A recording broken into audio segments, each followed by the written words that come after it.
curtain started coming down Wednesday night, and the quarterfinals were called off with this announcement. The last 4 corps that will be seeded into the semifinals on Friday.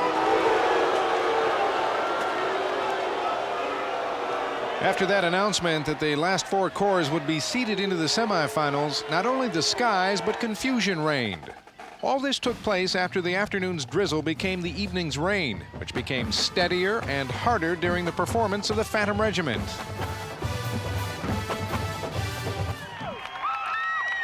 The worsening conditions on the field led DCI contest director Bob Brisky to what must have been a very difficult decision: to call an end to the night's competition.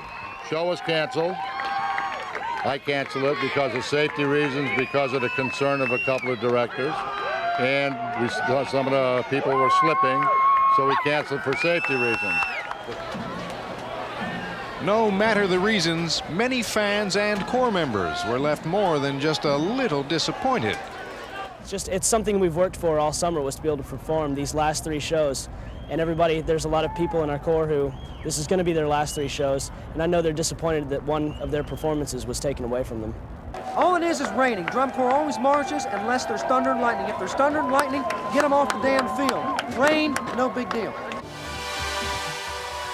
Despite the continuing wet conditions, 3 corps did come out to perform standstills of their programs, rewarding the faith of the fans who stayed on in the rain.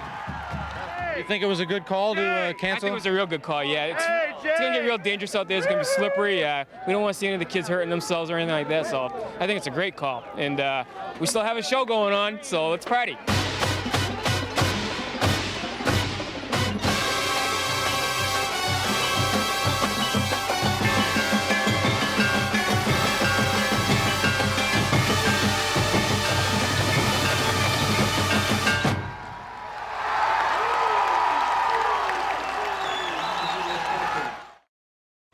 For the most part, our 12 finalists are familiar names to drum corps fans, with one surprising absence.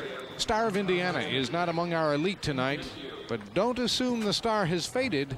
It's just shining somewhere else.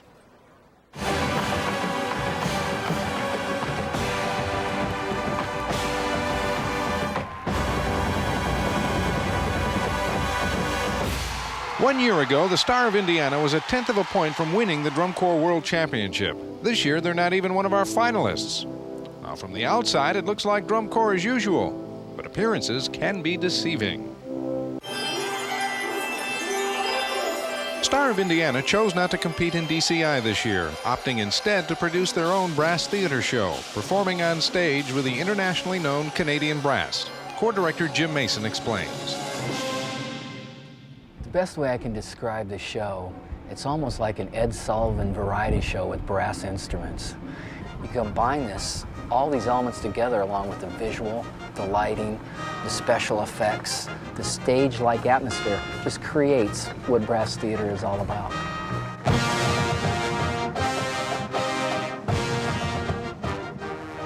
For the Star of Indiana, the benefit is having its name on the same marquee as the world-famous Canadian Brass. But what's in it for the brass?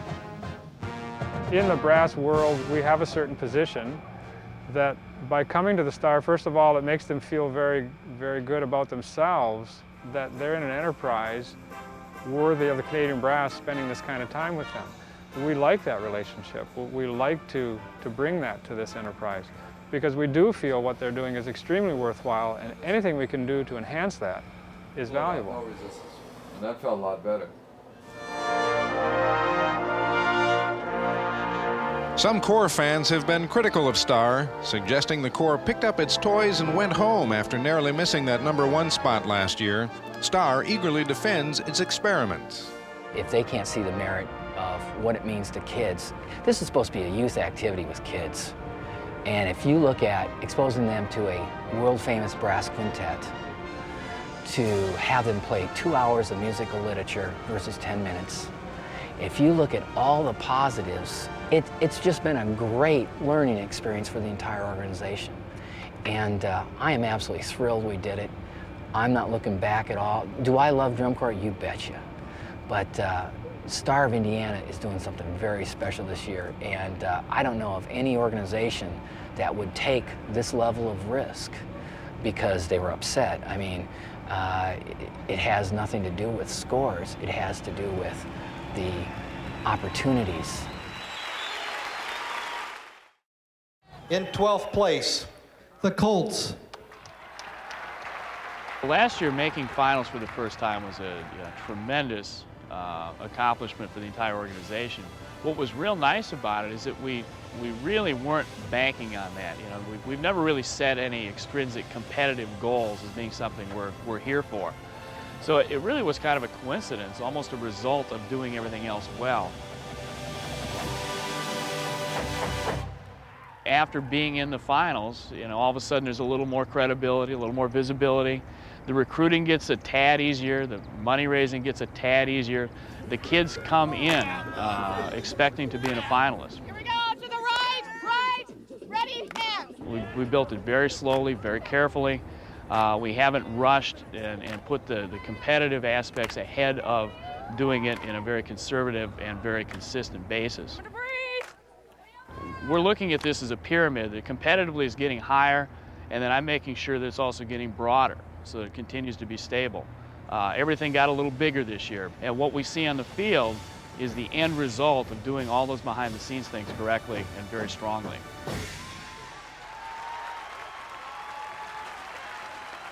In 11th place, the Glassman. It's difficult to say what propelled us into finals in 1993. I'm not sure that there was one single thing that did. I think timing had everything to do with it. Our program was progressing over a period of years, and that was just the next year in a phase of growth.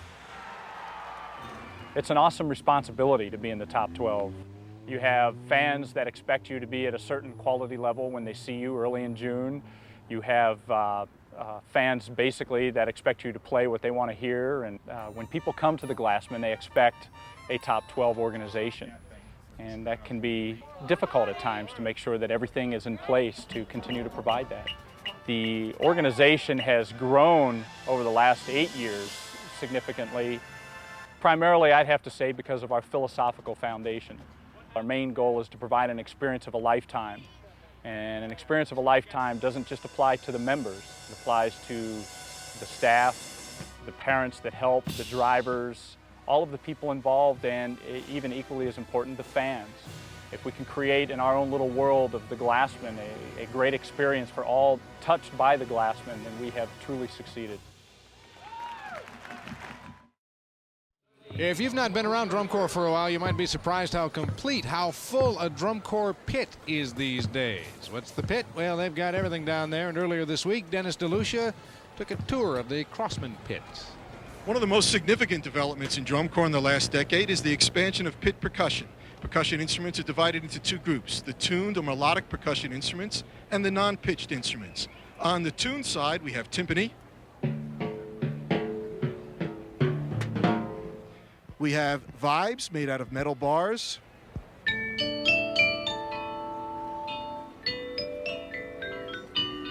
We have a xylophone made out of wood bars.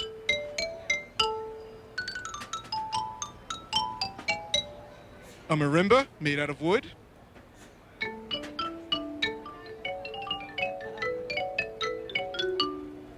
Crotales and orchestra bells made out of metal.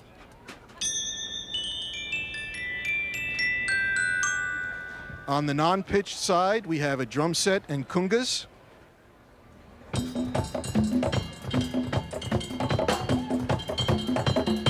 And an assortment of toys and accessories such as cowbells and agogo bells.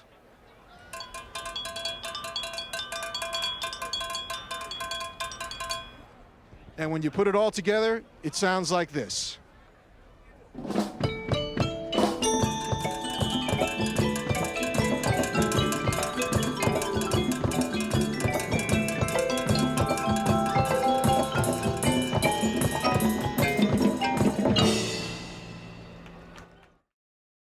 Putting these big-time drum corps on the road costs a lot of money. In so many cases, the creativity of the drum corps has to extend to creative fundraising techniques as well. Well, this year, one of America's favorite corps found a unique solution to financial woes when a rocker got them out of a hard place. On the edge of the big western prairie lies a small town named Casper. Casper's drum corps, the Troopers, needed some help this year and got it from an unlikely source from another small town.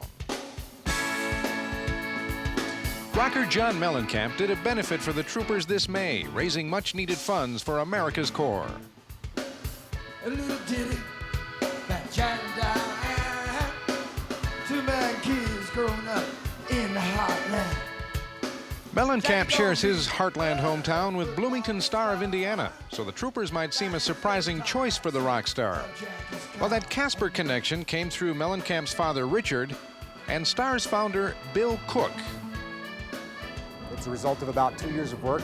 Happened about 2 years ago when Mr. Cook dropped by to visit for a few days. He brought a friend with him by the name of Richard Mellencamp. Happens to be John's dad. The Corps was having some financial problems at the time, and jokingly we said, well, you know, maybe John could come out and do a concert sometime. So about 6 months ago from now, called up Bill and said, it's not much better than it's been, and we started working on it. Tonight's the fruition of all that. 2460s? Yes. Okay, thank you. We placed advertising in 5 states and worked in cooperation with Mellencamp's production people as far as producing commercials for television and radio. We also involved the governor of the state and other officials to help support the drum corps. The concert venue and most of the advertising were donated by various groups in Casper. All of the concert proceeds went directly to the Troopers.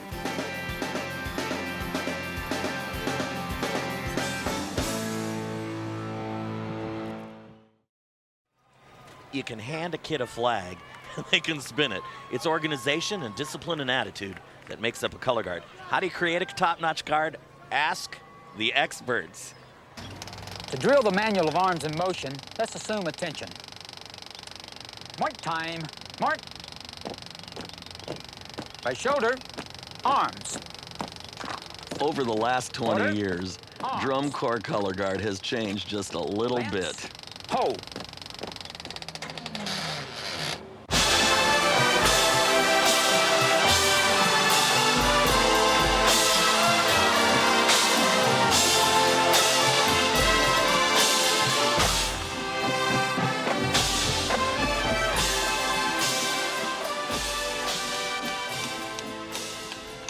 Color guard champions, the cadets of Bergen County, share their teaching philosophies. It's not so much about spinning, it's not so much about what they can do, because manipulating a piece of equipment is the easiest thing that I could teach. It's about allowing the people that come through my program to become who they are, to know that anything they want to do in life, they have to work for it. And if I have somebody that can do a perfect whatever versus someone that has a very strong will to want to be the best they can be, then I go with that person. In fact, it's the combination of precision equipment work and dazzling choreography that define today's color guard. We depend on the guard to convey the visual identity of each corps and to portray the theme of each show. Since the Blue Devils are playing My Spanish Heart by Chick Corea, we started first of all looking at all the different things that we could use as motif throughout the program. Thus came the heartbeat, the heart shapes on the field, and the most important emotions that you relate to the heart, such as relationships, friendships, and love relationships. So we played off of that. The choreography always has interaction between couples, individuals, people working as a strong group to create the heartbeat, and it goes from there. Heartbeat is very, very important to the show and the passion of that heart.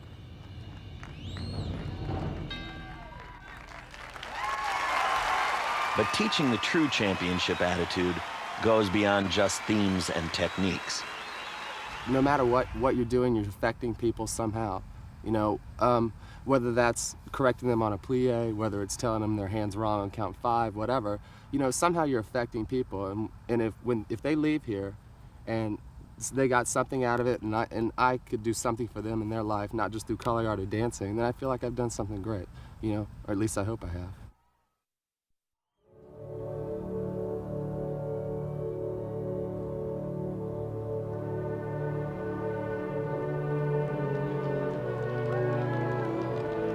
Some will thank Don Pessioni for his contributions as a leader and an historian. a man who organized the past and present of the drum corps activity.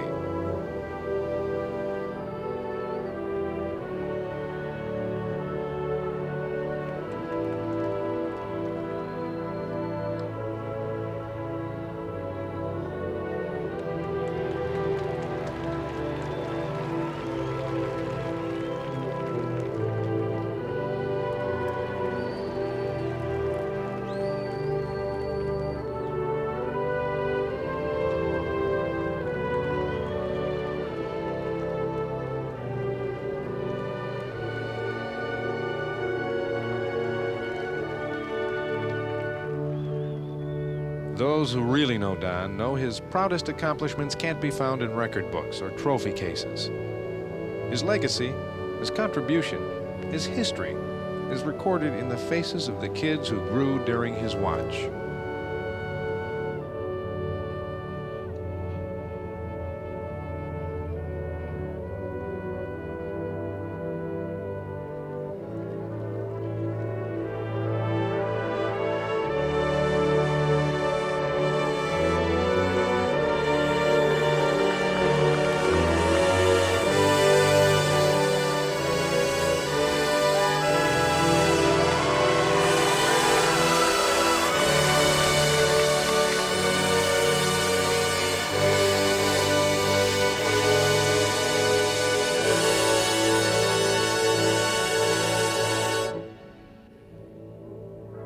Don's thank you can be found in these faces.